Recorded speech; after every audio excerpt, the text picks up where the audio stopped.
Je vous vois venir, alors non, à la base ce n'est pas par choix, mais par contrainte. J'aurais 1000 fois préféré ne pas avoir affaire à lui, mais le destin en a voulu autrement. Et j'avoue que jamais je n'aurais cru qu'à l'heure des smartphones pliants, des iPhones avec des caméras presque au même niveau qu'une caméra professionnelle, encore parler de ce bon vieux iPhone 7. Mais je suis repassé sur ce modèle, au détriment de mon iPhone XR, alors aujourd'hui je souhaite poser le bilan de mon retour d'expérience avec l'iPhone 7 en 2023.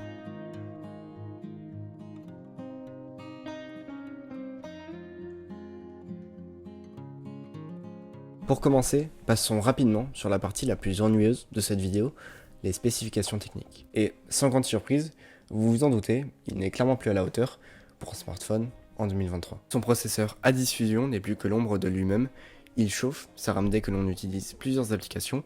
L'audio, c'est du Apple, alors ça fait toujours le taf pour une personne lambda. L'écran, encore une fois, c'est du Apple, alors c'est super bon pour un smartphone âgé de 7 ans. Et son design, j'en suis fan.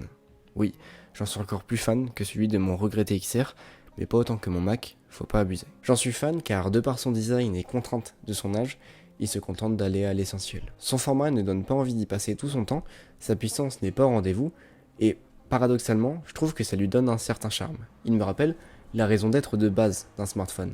Être un outil de communication, être un plus et non pas une nécessité. J'en parlais déjà il y a 1 an et demi dans ma vidéo intitulée Être ne pas être, revue de l'Apple Watch. Ça concernait l'Apple Watch, mais au final, je trouve que ce sont ces iPhones au format réduit comme celui-ci, ou encore des iPhone SE de première génération qui sont les plus dignes de l'appellation smartphone. En bref, son écran de 4,7 pouces ne donne pas envie de consommer du contenu, sa puissance n'est pas au rendez-vous et son design n'est pas des plus sexy pour ce job-là. Mais alors, vous vous demandez sûrement pourquoi est-ce qu'il nous fait cette vidéo sur cet iPhone 7 s'il est si nul, et c'est justement pour ce que je viens de vous dire. Il est à la ramasse pour du multitâche, mais est-ce vraiment un défaut? Il ne donne pas envie de passer un tiers de sa journée dessus, mais encore une fois, est-ce vraiment un défaut?